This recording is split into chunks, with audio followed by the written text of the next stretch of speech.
Bonjour et bienvenue sur le plateau consacré à l'entrepreneuriat étudiant.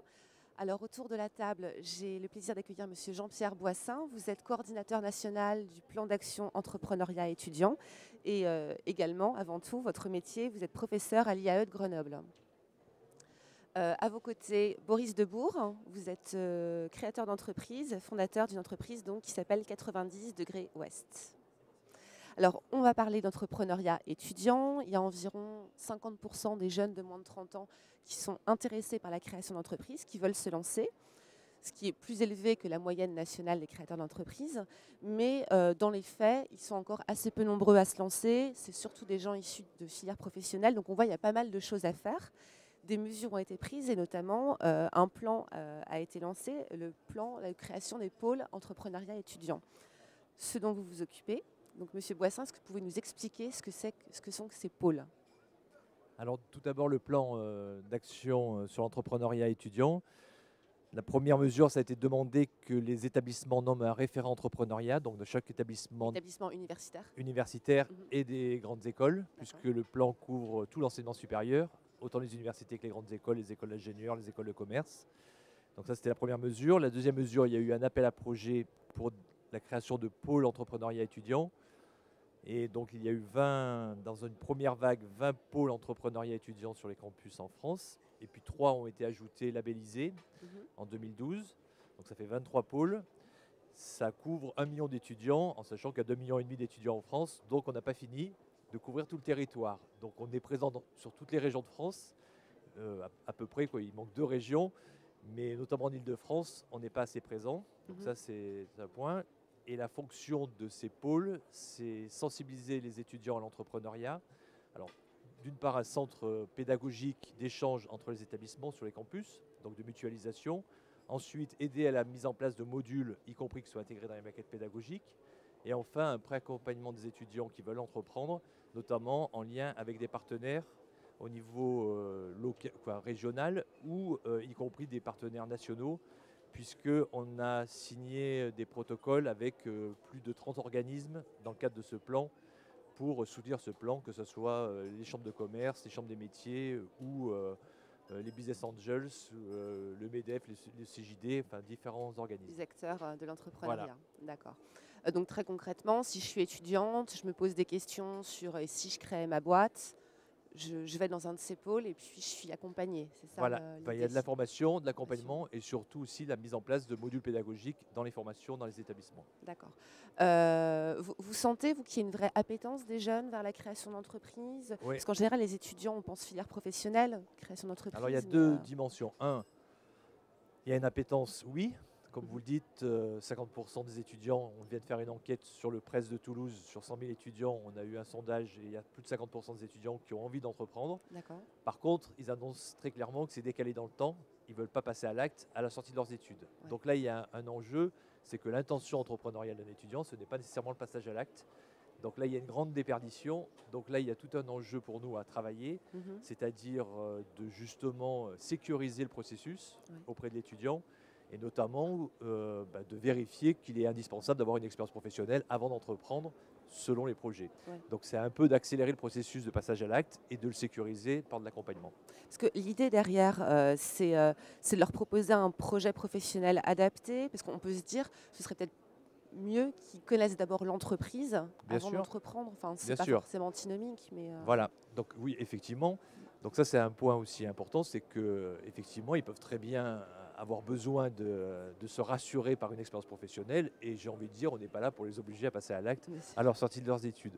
Donc c'est plus justement par de l'accompagnement de vérifier quel est leur état d'esprit et s'ils sont en maturité, en capacité de passer à l'acte. Et sinon, que ça soit décalé dans le temps, à la limite, ce n'est pas important. Ce qui est important, c'est que ça se fasse un jour et qu'on crée une culture entrepreneuriale. Avec une autre idée aussi, c'est que la culture entrepreneuriale, ce n'est pas nécessairement pour créer une entreprise. Quand on intervient dans des filières de lettres, des écoles d'ingénieurs, etc., c'est aussi développer une culture d'action, de mise en œuvre de projets. Ça peut être de l'entrepreneuriat dans des organisations qui existent. L'intrapreneuriat. Je suis fonctionnaire avec un contrat de travail de 40 ans, je me considère comme un entrepreneur public. Bien sûr. Donc vous, Boris, vous avez sauté le pas. Oui. Vous avez créé votre entreprise. Est-ce que vous pouvez nous rappeler un petit peu votre parcours et puis votre activité?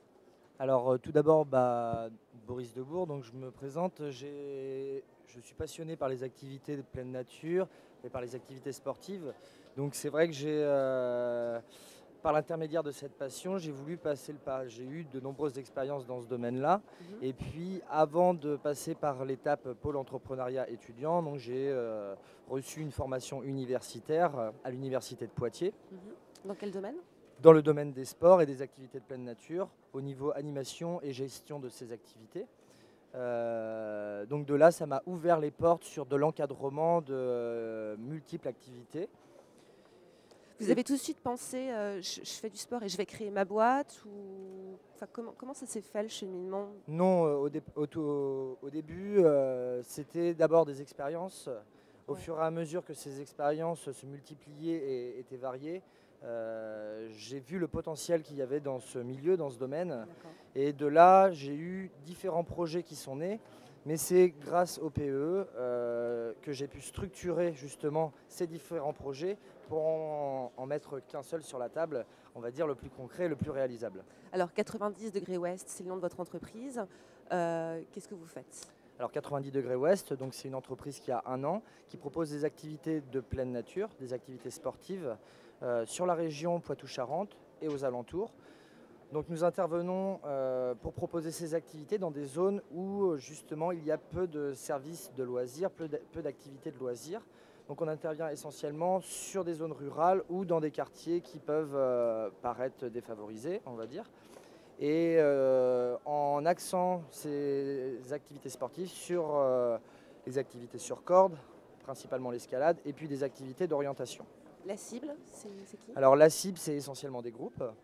Nous intervenons aussi bien auprès des CE, des associations, que pour des collectivités, lorsqu'ils organisent des fêtes, des événements. Et nous proposons aussi pour les écoles ou les centres de loisirs.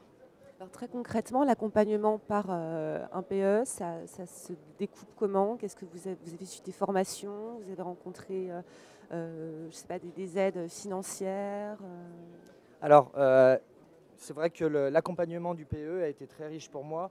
Je peux considérer que, et pour 90 degrés Ouest, je peux considérer que cet accompagnement a été global. Ça a été l'accompagnant, le réseau principal d'aide.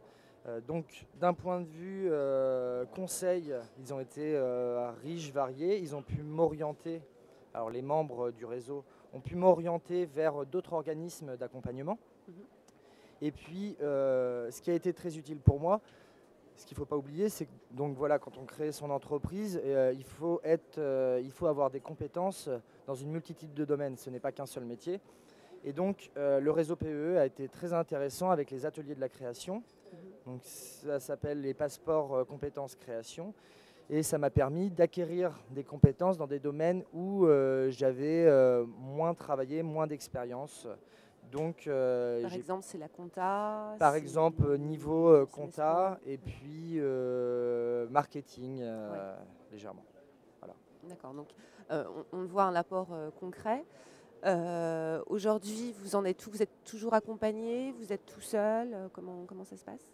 Alors non, on est toujours accompagné. Justement, l'intérêt de cet organisme, c'est qu'il les accompagne sur du long terme.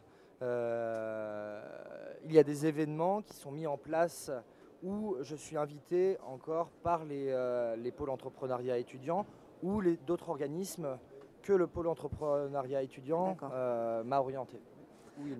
Pour terminer, je vais vous demander à chacun si vous aviez un conseil à donner à un jeune, un étudiant qui pense peut-être créer un jour. Quel serait ce conseil, Monsieur Boissin ? Moi, le conseil, avec beaucoup d'humilité, puisqu'encore une fois, le passage à l'acte par l'étudiant, c'est un choix, c'est lui qui entreprend. Mais je pense que le point important, c'est que les étudiants raisonnent de façon collective. C'est-à-dire qu'un projet entrepreneurial, ce n'est pas nécessairement individuel. C'est de monter des équipes entrepreneuriales et surtout, ils sont tous sur des réseaux sociaux qui profitent de cette connexion sur les réseaux sociaux pour être justement en réseau avec d'autres personnes et pour reprendre ce qui a été dit précédemment, justement sur une démarche de pluricompétences et qui ne peuvent pas être tout seuls et qu'ils ont la chance sur les campus de pouvoir trouver toutes les compétences auprès de leurs camarades et que c'est ce qu'il faut qu'ils fassent, c'est sur des projets collectifs. Projet d'équipe. Voilà. Merci Monsieur Boissin. Merci un à conseil vous. Et donc moi je rejoindrai Monsieur Boissin. C'est vrai que lorsque l'on crée son entreprise, si j'ai un conseil à donner, la première chose c'est déjà partir dans un domaine qui nous intéresse. Et puis seconde chose, ne pas partir tête baissée seul. Il y a des réseaux d'accompagnement, le PE en fait partie, c'est très intéressant. Et c'est même indispensable en fait de passer par des organismes tels que le Pôle entrepreneuriat étudiant. Pour mettre toutes les chances de son côté. Bien sûr. Merci à vous.